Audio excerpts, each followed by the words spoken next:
Hello everyone, I am Vishali. कैसे हो आप सब? आज इस वीडियो में डिटेल में डिस्कस करेंगे कि अगर हमने दिसंबर वाला एग्जाम दिया 2025 का, हमारा एग्जाम क्वालिफाई नहीं हुआ या फिर हमारा एग्जाम एक लोएस्ट स्कोर से क्वालिफाई हुआ, तो हम क्या ऐसा करें कि इस बार के स्कोर को हम इम्प्रूव कर सकें। उसके लिए क्या टेक्निक और क्या स्ट्रेटेजी हमें रखनी चाहिए और क्या पैटर्न में चेंजेस हमें लाने चाहिए और किस तरीके से हम अपने टाइम शेड्यूल को चेंज कर सके ताकि हमारा जो स्कोर हो वो इम्प्रूव हो सके।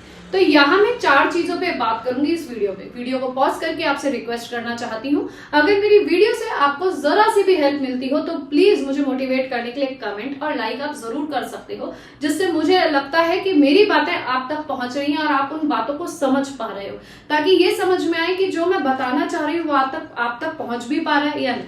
तो प्लीज कमेंट जरूर करिएगा।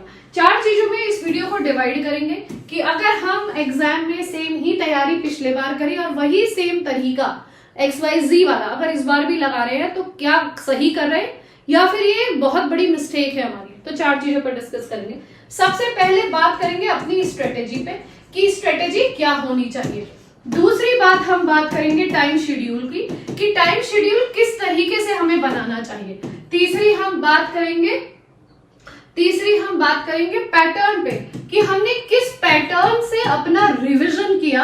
और चौथी हम बात करेंगे कि हमने कितना time, how much time we devoted, हमने कितना टाइम डिवोट किया अपनी तैयारी के लिए। इन चारों चीजों पे बात करते हैं और फिर आते हैं कि अगर हमारे पिछली बार नंबर कम है, सेम पैटर्न इस बार फॉलो करना चाहिए या नहीं। So start first thing. सबसे पहले देखिए, अगर आप लोगों के नंबर पिछली बार में कम है तो बहुत सारे फैक्टर्स थे। क्वेश्चंस का लेवल बहुत रेज हुआ, जो एप्टीट्यूड का पोर्शन था वो बहुत रेज है। तो क्या सेम स्ट्रेटेजी या सेम पैटर्न पे काम करना चाहिए? बिल्कुल नहीं।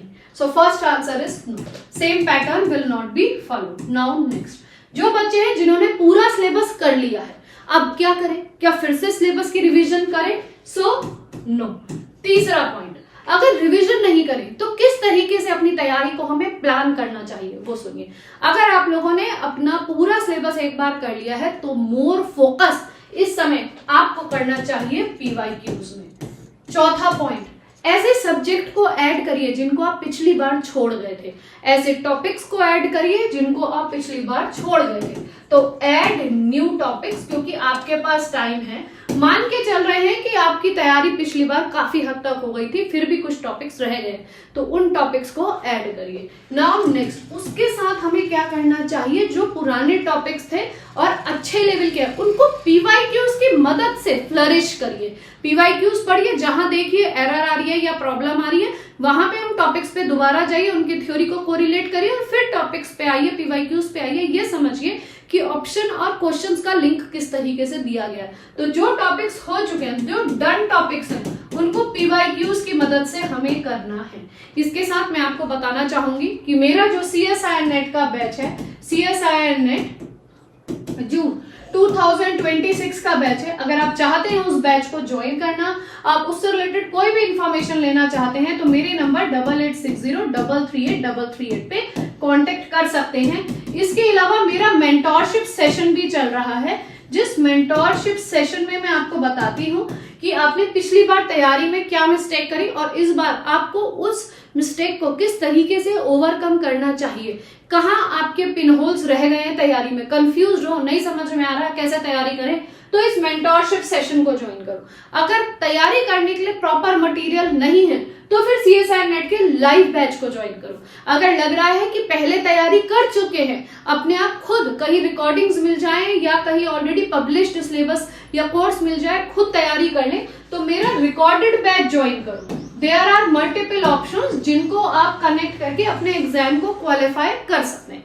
ठीक है, मूविंग टू द नेक्स्ट, हमारा टाइम शेड्यूल क्या रहना चाहिए। देखिए, अगर आपने पिछली बार 8 घंटा लगा के पढ़ लिया तो कोई जरूरी नहीं है कि 8 घंटा इस बार भी पढ़ो, इस बार 6 घंटे 5 घंटे में भी काम कर सकते हो। You can reduce your time. ठीक है, क्योंकि सिलेबस तो हो गया ना, एक बार थ्योरी तो हो गई ना, बेस तो बन गया ना। इस बार एम्फेसिस किसको देना है? PYQs को। PYQs को एम्फेसिस देना है। ये मोर प्रैक्टिस ऑफ क्वेश्चंस कह लो या PYQs कह लो पहले प्रीवियस ईयर से कॉन्सेप्ट को सॉलिड करो, उसके बाद एक्स्ट्रा क्वेश्चंस की करने की कोशिश करो।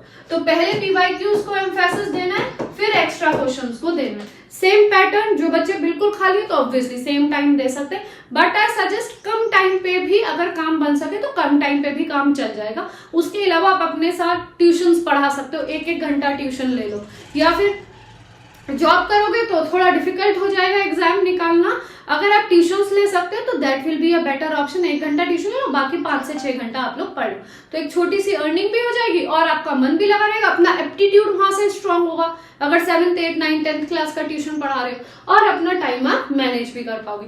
इसका टाइम शेड्यूल या पैटर्न ऑफ जो आपका ये रहेगा टाइम शेड्यूल, वो इस तरीके से रहेगा कि ज्यादा focus on PYQs and less focus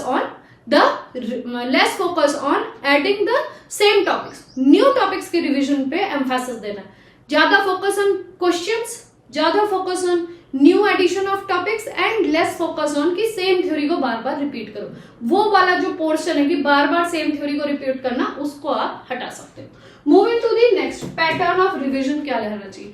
pattern of revision रहना चाहिए क्वेश्चंस बेस्ड। सबसे पहले आपको क्वेश्चंस को एम्फेसिस देनी चाहिए, और जहां क्वेश्चंस में you are feeling like you are stuck in questions, उन क्वेश्चंस के बिहाफ पे थ्योरी को रिवाइज करना चाहिए। इस बार उल्टा पढ़ो, थ्योरी से क्वेश्चंस मत करो, क्वेश्चन से थ्योरी करो, वहां पे काम बनेगा।